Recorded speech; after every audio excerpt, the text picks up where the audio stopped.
Like I genuinely, I'm not thinking they're gonna do me a favor. I'm friends with people because I like them. Like, I'm not friends with them for what they can do for me. And I'm at a place in my career, I don't need to take another case. I really don't.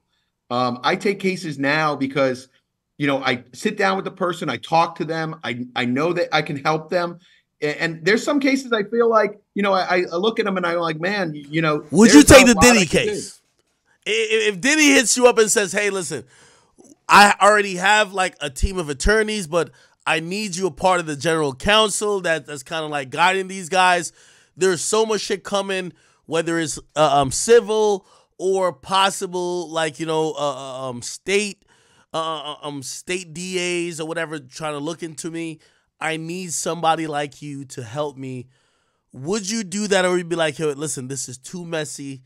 And also on a PR perspective, hey, listen, that video just went out.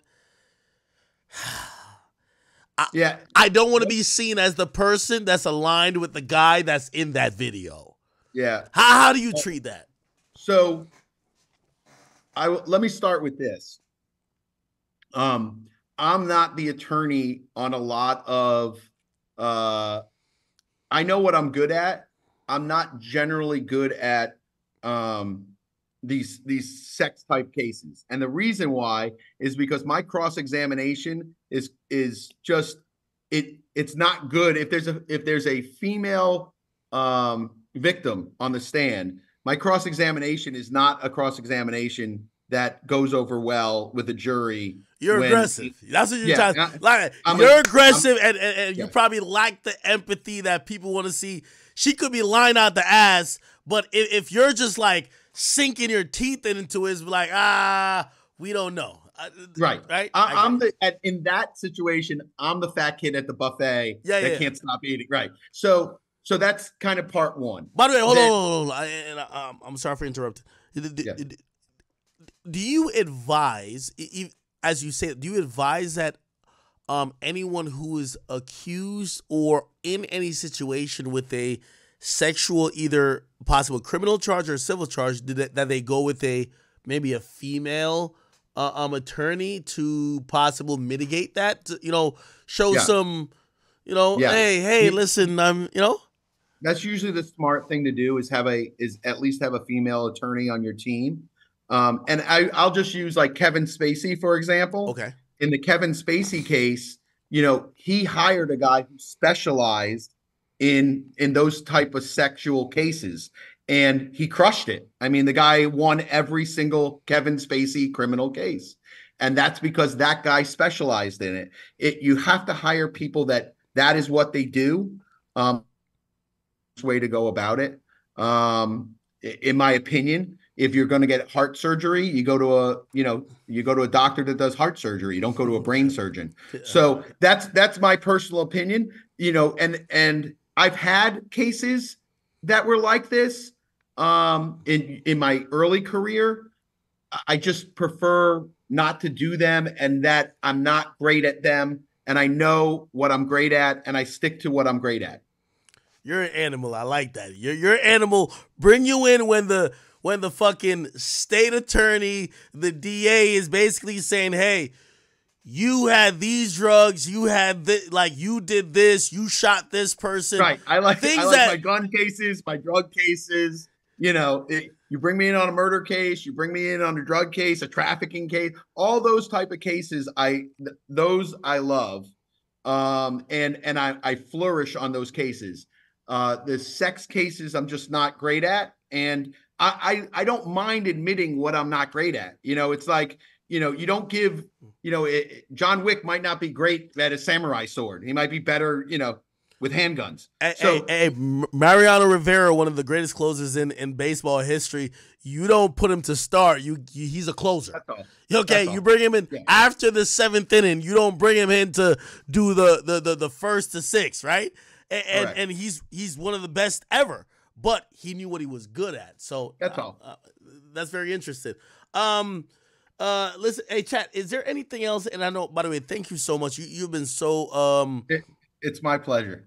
It's my Look, pleasure. you've been so great, and I hope I'm trying to foster a relationship with you that, obviously I talk about hip hop a lot, and you're one of the people not only that provides insight. I see you actually defending these cases. I'm telling you, that Rod Wave case, I was like, fuck, and I looked at your page, I'm like, what the fuck? Chat, anything else you guys want me to ask him about? By the way, they absolutely love you for everything you said about Kodak. Um, some people are asking if they could afford you. I listen, like I said, like again, I take a lot of cases just because I like if someone comes in my office and I like them, Mhm. I've been known to take cases just because I like the person. It really, like I said, I'm just at a point in my career. I take cases that I know I like, and I like the person. They're going to listen to me. They're going to take my advice. And I'll tell you a quick story, and then I got to run. Go ahead. But when I was a younger attorney, there was a defendant that I had. His name, and I remember him to this day. His name was Keir Chevlon. Um, this Haitian kid. It was just a great. I really loved the kid. He had an amazing, like, great smile. Like I was like, this kid could be like a superstar. Like I just loved the kid. The kid was a really good kid. He was like 15 years old, and back then, BSO, Broward Sheriff's Office, what they would do is they would close cases with young kids by driving them around the neighborhood. They catch them maybe breaking into a car, and then they would be like, "Oh, did you break into other cars in this area?" They'd be like, "No, no, no, I didn't." They're like, "Listen, if you admit to it, don't worry about it. We're gonna not charge you with it." And they lie their asses off, and they would drive around the neighborhood, and they would close all these open cases for car thefts and put it all on one kid. So this kid, Keir Chevlon, gets charged with 20 grand thefts for breaking and entering into vehicles. And at the time, I was being appointed cases, meaning that I was a defense attorney, but if there was a conflict of interest with the public defender's office, they would appoint me to be the outside counsel. So I was appointed as outside counsel for this kid, Kier. And I meet the kid. I like the kid. I'm talking to him, and he's like, "Bro," he's like, they got me in this room. They just had me start admitting to shit. And I did break into this one car, but like I couldn't have broken into these other cars because like some Not of these I 20. wasn't even in town. Yeah, I wasn't even in town when these cars were being broken into. So I look into it. I file a motion to suppress. I talked to the prosecutor. They end up filing them as adult charges on the kid. The kid was like 16, and I end up getting all the cases dismissed, all 20 grand thefts. And his mom was thanking me. He was thanking me. Anyways, fast forward like 10 years. This is when this is probably like 99, 2000. Fast forward 10 years to like 2010, I get a letter in the mail, handwritten, and it says, I think it was like Staff Sergeant Chevlon. And he joined the Army. He became super successful in the Army. He ended up being a staff sergeant. He wrote this big long letter that said like he wanted to thank me because without me he wouldn't be able to get into the Army. The Army changed his whole career around, his whole life around, and like he essentially was telling me how successful he was. He had a family. He had a son and a wife, and they were living, I think, in Germany or something. And he was just giving me kind of the rundown. That to me motivates. Like I read that motivates me more than, oh, someone can pay me, 100 grand for a case, because like that like tells me I had an effect on someone. I had, my hand was there and I was able to guide him into the right path, the right way, and like totally change the trajectory of his life to something different. That motivates me more than like I said, like, oh, someone says, oh, I can pay you 100 grand. I mean, listen, it's always good to someone say, hey, I can pay you 100 grand.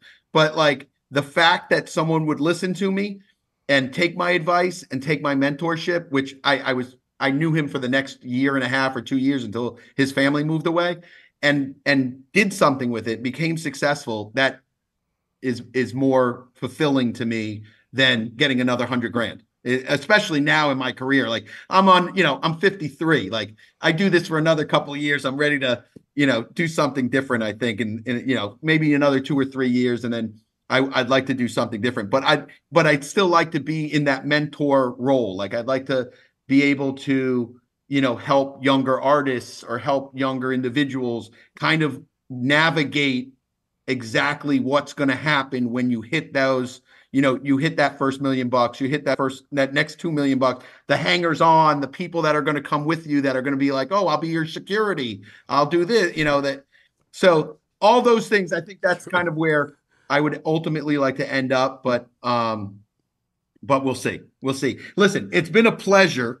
All No, right. thank you, And thank you. You've been so gracious with your time. I appreciate you. This is our first conversation. I'm glad we had it on live. I'm pretty sure I'm gonna invite you back at your anytime, leisure, anytime. to speak about whatever. I love watching your page. I advise everybody who's watching this, please go to Instagram.com/LAWRONIN. My guy has very, again, this is, just how I cover shit. Let's be objective about it. Of course, we all have, our, thoughts and feelings about certain shit, but he's really objective and he keeps it to the letter of the law. I love it. I love it. Thanks, You're man. amazing, brother. I appreciate it. Anytime. Thank you so much. I'll hit you off of this, but thank you for your time so much. You got it. Appreciate Talk you. to you soon. All right, definitely. Oh wow, chat. Oh wow. No, he was good. He was good. Damn. I'm not gonna cap with you, man. This was